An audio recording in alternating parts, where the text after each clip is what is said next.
Palakkad Panniyankara toll പ്ലാസയിൽ അടുത്ത മാസം 1-ാം തീയതി മുതൽ ടോൾ നിരക്ക് വർദ്ധിപ്പിക്കുമെന്ന് അറിയുന്നു. സമീപ പഞ്ചായത്തുകളിലെ യാത്രക്കാർക്ക് അനുവദിച്ച സൗജന്യവും ചിലപ്പോൾ പിൻവലിച്ചേക്കാം.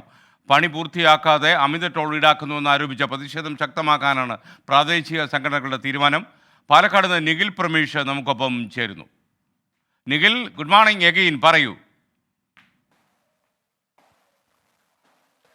Good morning.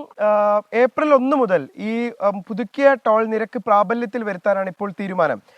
നേരത്തെ തന്നെ ഈ ടോൾ നിരക്ക് വർദ്ധിപ്പിക്കുന്നതിനെതിരെ പ്രാദേശിക സംഘടനകൾ പരാതി നൽകിയതിനെ തുടർന്ന് ഇത് നിർത്തിവെക്കുകയും തുടർന്ന് ഹൈക്കോടതിയിൽ നിന്ന് ഉത്തരവ് വാങ്ങിയാണ് ഈ ടോൾ നിരക്ക് വർദ്ധിപ്പിക്കുന്ന സാഹചര്യം ഉണ്ടായത്. കുതിരാൻ തുരങ്കം ഉപയോഗിക്കുന്നതിനാണ് പ്രധാനമായും ഈ നിരക്ക് വർധന എന്നാണ് പറയുന്നത്. അതായത് ടോൾ നിരക്കിന്റെ 60% കുതിരാൻ തുരങ്കത്തിന് വേണ്ടിയാണ്. പക്ഷേ തുരങ്കത്തിലെ ഒരു പാത മാത്രമേ ഇപ്പോൾ പ്രവർത്തിക്കുന്നുള്ളൂ. നമുക്കറിയാം, മറ്റൊരു പാതയിലൂടെയുള്ള പ്രവൃത്തികൾ നടന്നുകൊണ്ടിരിക്കുകയാണ്. ഈ സാഹചര്യത്തിൽ ഈ ടോൾ നിരക്ക് വർദ്ധിപ്പിക്കുന്നത് പിൻവലിക്കണമെന്നാണ് പ്രാദേശിക സംഘടനകളുടെ ആവശ്യം. ഇത് മുൻനിർത്തിക്കൊണ്ട് പ്രതിഷേധങ്ങൾ ശക്തമാക്കാനാണ് അവരുടെ തീരുമാനം. പക്ഷേ ടോൾ കമ്പനി ആകട്ടെ വരുന്ന 1 മുതൽ ടോൾ നിരക്ക് വർദ്ധിപ്പിക്കും എന്നാണ് അറിയിക്കുന്നത്. ടോൾ നിരക്ക് വർദ്ധിപ്പിക്കാതെ തങ്ങൾക്ക് മുന്നോട്ട് പോകാനാകാത്ത സാഹചര്യമാണ് എന്നും അവർ പറയുന്നുണ്ട്.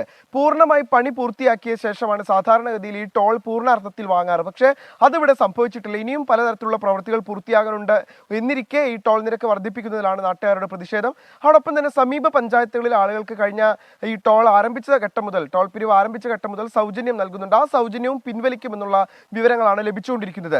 സ്കൂൾ ബസ്സുകൾക്ക് ഇനി മുതൽ തുക ഈടാക്കുമെന്നും ടോൾ കമ്പനി അറിയിച്ചിട്ടുണ്ട്. എന്തായാലും ഇതുമായി ബന്ധപ്പെട്ട് വരും ദിവസങ്ങളിൽ പ്രതിഷേധങ്ങൾ ശക്തമാക്കാനാണ് പ്രാദേശിക സംഘടനകളുടെ തീരുമാനം. Thank you Nikhil Pramesh. ഋഷിരാജ് പറയുന്നു, ഒരു ന്യൂസ് ചാനലിൻ്റെ കമൻറ്റ് ബോക്സിൽ രാഷ്ട്രീയം പറയാൻ പാടില്ലേ എന്ന് ചോദിച്ചിരിക്കുന്നു. എൻ്റെ ഋഷിരാജെ, താങ്കൾ ഞാൻ പറഞ്ഞ കാര്യം തിരിച്ചിരിക്കുന്നു. അതായത് നിങ്ങൾക്ക് രാഷ്ട്രീയമായിട്ടുള്ള അഭിപ്രായങ്ങളൊക്കെ തീർച്ചയായിട്ടും കമൻറ്റ് ബോക്സിൽ ഇടാം. പക്ഷേ ഞാനത് വായിച്ചു കഴിഞ്ഞാൽ ആരുടെയെങ്കിലും ഒരാളുടെ അഭിപ്രായം വായിച്ചാൽ അതിന് കൗണ്ടർ അഭിപ്രായം ഉടനെ വരും. ഞാൻ ഉടനെ അത് വായിക്കും. അപ്പോൾ മൊത്തം കശപശയാക്കും. അത് ഞാൻ ഒഴിവാക്കുന്നത് മാത്രമേ ഉള്ളൂ. നിങ്ങൾക്ക് തീർച്ചയായിട്ടും സന്ദേശങ്ങളും രാഷ്ട്രീയ അഭിപ്രായ വ്യത്യാസങ്ങളും ഒക്കെ അതിന് പൂർണ്ണ മനസ്സോടെ പൂർണ്ണ സ്വാതന്ത്ര്യത്തോടെ നമ്മുടെ യൂട്യൂബ് ചാനലിൽ രേഖപ്പെടുത്താം. അതിനൊന്നും യാതൊരു തടസ്സവുമില്ല.